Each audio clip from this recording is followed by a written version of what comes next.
Hi, good evening, happy Wednesday. My fringe is really annoying me today. Happy November. Sorry it's coming to you a little bit late, but we're finally here with my October reading wrap up. If you watch my Sunday reflections, you'll know that I've been a little bit under the weather, which is why this video is coming to you maybe a little bit later than I'd originally planned. I've really been focusing on rest and recuperation, and my timing hasn't been amazing when it comes to filming my end of month reading wrap up, so that's why it's a little bit later than usual, but thank you so much for your patience. If you're new to my channel, welcome. My name's Charlotte. I have a reading target of 100 books this year. I'm probably not going to hit that, but I do monthly reading wrap-ups over on TikTok and the more in-depth version over here on YouTube, which is what you're watching right now. October was quite a slow reading month for me, which was a disappointment, but you know, sometimes you're just going to ebb and flow, your speed's going to vary. I was really hoping to speed through some of my reads because I did a 66 books vlog trip where I bought 14 books. I'll pop the link to that on this video somewhere. So I have a lot of physical books to get through, but yeah, I think I just got stuck at the start of the month. I was in a bit of a reading slump. You'll see shortly anyway, but my first book of the month took me a really long time to get into, and you know, when you do that and it kind of just like cocks you up for the rest of the month. So I read 4 books. I was hoping for kind of like another 8-10 book month, but actually, having said that, I've had a pretty good start to November so far. First up was a book that I read on my Kindle. It wasn't a Kindle Unlimited, I did pay for it, and this was The Night Circus by Erin Morgenstern. The Night Circus is fiction fantasy, and it was around 3.75 stars for me. As always, I'll give you a little synopsis of the plot. So The Night Circus is a circus that arrives without warning all over the world. It just kind of sets up wherever it wants, comes and goes wherever it pleases. So the book follows Celia and Marcus, who are 2 magicians. They've been destined more or less since they were children to duel to the actual death. So they've been bound to that by their mentors, who are basically enemies and have been fighting each other for centuries by proxy. I saw a lot of reviews for this book that it was a really good like standalone fantasy book, and that it's very immersive and very like you get very sucked into it. I will say it was very close to a 4 stars for me. I found the beginning very hard to get into. There's a lot of shifting time and a lot of shifting date changes, and I mean like quite heavy date changes. I have to keep flicking back and forth between the chapters to check that I was in the right time zone. There's a lot of change of viewpoints, and I'm not going to lie, in that first 100 pages it feels like nothing is really happening. So I was quite bored at the beginning. The pace is quite slow, but I will say the vibes and the writing is so delicious and descriptive despite the lack of plot. The author really has a lovely way of writing, and yeah, it's very immersive in that sense. Like visually it's very immersive. I love the way the circus is all black and white and monochrome, and then occasionally you get these nice descriptive pops of red. It was only about halfway through that I started to get interested again. I felt like the plot picked up and I started to get really engaged and sucked in, and I found the writing truly immersive with the plot. I really enjoyed the romantic subplot, as I always do, but I felt like even without the romantic subplot it would have been captivating enough. That was just kind of like a nice little cherry on the cake for me. I did feel let down by the ending. It just felt a bit rushed. So for me on this book, it's really hard to tell whether I was in a reading slump when I started this or whether I genuinely found it a really difficult read.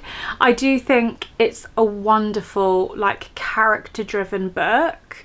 I'm just wondering if maybe I read this at the wrong time. It didn't feel deserving of a 4 for me. Like, personally, I can acknowledge it's a good book and I can see why people think it's 5. It didn't feel deserving of a 4 for me, but a 3.5 felt like it wasn't giving it enough credit. I think it's okay to say that sometimes you just don't gel with some books. So the next book was also a Kindle book. I did a lot of buying books this month because I paid for this one too, or well, my Kindle is connected to Doug's account, so Doug paid for this one, and it was Throne of Glass by Sarah J Maas. This is obviously part of a series, so this is Throne of Glass book 1. It is fantasy, and for me this was a 4 stars. So to synopsize, we've got 18-year-old Kalena Sardothian.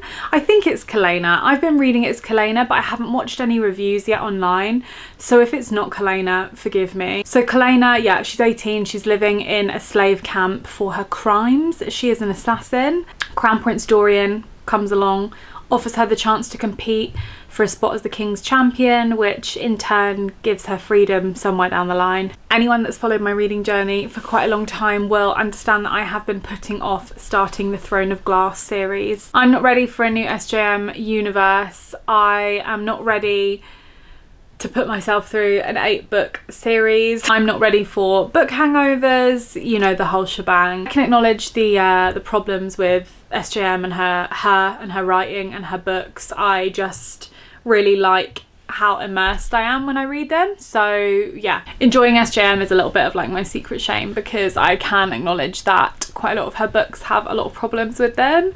But yeah, I just enjoyed the way they made me feel. They got me back into reading. So yeah, swings and roundabouts. Having read ACOTAR twice and having read Crescent City just once, when I read Throne of Glass, I really noticed that she definitely does have a very distinct writing style. It feels very easy to read. She always slays a book that has like trials and tribulations and tests and tributes in it, so that aspect of it was quite engaging to read. It was a little slow to start with, and I found myself initially more invested with the characters rather than the plot line, and I think that's still the case for me. I did find the pacing of Throne of Glass a bit peculiar in parts. I don't know, let me know what you thought if you've read that.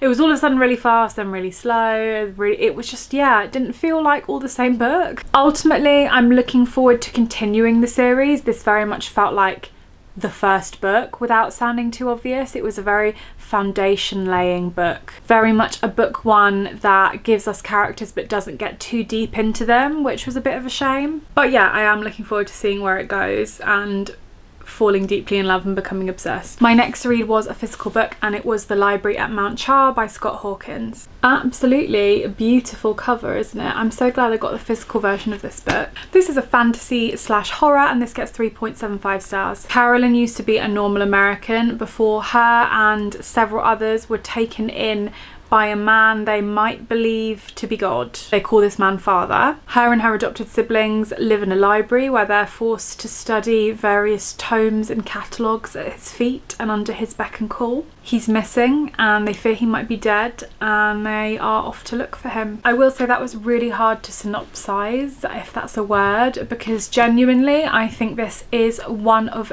the most confusing books I've ever read in my life. So I knew this was a fantasy / horror. I was expecting it to be more of a horror / fantasy. In the initial 100 pages of this book, I found it so incredibly complex to unravel, because obviously the fantasy I'm used to reading is kind of like magical fantasy, and this is just fantastical. There is elements of it that I'm like, is this fantasy? Is this real? Is this horror? Is this an unreliable narrator? I literally just couldn't pick it apart. But that being said, when I looked at reviews online, this seems to be a common experience, because I thought genuinely it was just me being fucking stupid. The use of magic is so interwoven with everyday American things. I felt like I was buffering those first 100 pages. I found it hard to unravel what's like a genuine fantasy element even, or just nonsensical. It's very nonsensical at points. So once we're past that initial confusion, probably like the first 2/3 of the book, amazing concept. I was like, I never knew what to expect when I turned the page. The writing is really, really rich, and the author has such a lovely, unique way of ending chapters. I don't know how to explain it. Each chapter would end in a sentence that was like almost comical, almost hopeful. It was like a thought that just ended it deliciously. I really don't know how to explain it. I don't have the words, but every single time I read it, I had that little lift where I was like, oh, I was like, that was well done. It was very succinct. It wrapped very nicely. It wasn't just the end of a chapter. It was like a real moment. The reason it rated a little bit lower for me is there was too many characters, and annoyingly I think for me this affected the depth of the other characters. We could have easily halved the amount of characters and just learnt more about them, because everyone in it was so intriguing that I felt some characters were like eventually lost from the plot with no real like wrap up. Nearly all of them were intriguing, but there was just too many names to remember, too many people, too many nondescript characters.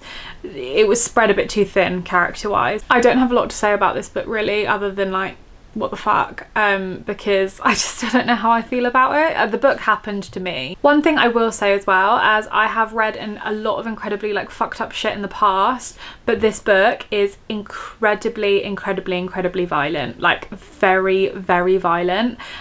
So I would recommend looking up trigger warnings if you're a bit worried about it, because there were some points where it was gratuitous violence. Even I was a bit surprised, and when I looked at the reviews, a lot of people DNF'd it because of the level of violence. It's not your typical horror book. It's definitely like, what the fuck, horror. I only had one more read for the rest of the month, and that was another physical book, and that was a point horror book. I read Freeze Tag by Caroline B. Cooney. This is like a young adult's teen horror book. If you haven't heard of point horror, where do you live? Where have you been? Not in a rude way, but these are in every single school library growing up. This gets a 3.5 stars from me. Megan and West are in high school, and their high school is in love, in a perfect relationship. They grow up in a beautiful suburban area. One problem though, this girl called Lanny wants West. Lanny's very jealous, and also Lanny can freeze people with her bare hands. This is a reread for me. I read this when I was younger, and I remember it being absolutely terrifying. So when I was doing a little shop on World of Books, I actually got these two books at the same time. It was buy 3 for the price of 4, well no, buy 4 for the price of 3. I saw that and I thought I'll chuck it in. You know me by now, I've done a few like rereads, kids books, young adults books for a little hit of nostalgia. It's taken me back to my school library. Back in the day this would have been £2.99, believe it or not. Books like this now are a tenner. I wanted to see if it was scary as I remember, and spoiler alert, it wasn't. It was a nice little 100-page nostalgia hit though. I actually just ended up feeling really bad for Lanny, because she's obviously like a little bit evil, but mostly she's just traumatized. I don't know, maybe that's just growing up. Maybe we realise that all the villains just need a bit of love. It was a fun little 100-pager read. Honestly though, I think if I was going to read anything similar to get that nostalgia hit, I would just read Goosebumps books instead of point horror. It was a pretty nondescript book, a slow, creepy horror read that trundles along at a good pace, although I will say the ending is very much hidden in plain sight, and in the last 20 pages it just becomes a bit obvious what's going to happen. I don't know if that's just like me being an adult reading a book that's aimed at teens, but yeah, from what I remember it is one of the better point horror books, but it's hard to say. That is me done for the month. That wasn't a lot, I'm afraid, but we're already doing better in November, so I'll have a much longer November video for you. Let me know what you think. Let me know what you're currently reading at the moment. I'd love to hear. I do post my reads on Instagram as well, so I normally talk books with quite a lot of you on there, so feel free to DM me on Instagram. As always, I'll put my story graph in the description below. You can see my readings and my previously reviewed books for the year. I'm trying to keep up to date with actually putting all my star reviews on story graph, so you can add me as a friend on that, as well as my TBR is also ever growing on Storygraph too. I'm slowly amassing kind of video ideas on how to wrap up my reading for the year as well, so let me know if there's anything you want to see in the new year. Kind of thinking of like summarising my favourite reads for the year, that kind of thing, so let me know if you have any ideas for that. If you like my content, please feel free to subscribe, leave me a little like, leave me a little comment, it's much appreciated. My upload schedule is on Wednesdays and Sundays, and I will see you on the next video. Thank you so much for watching. Goodbye.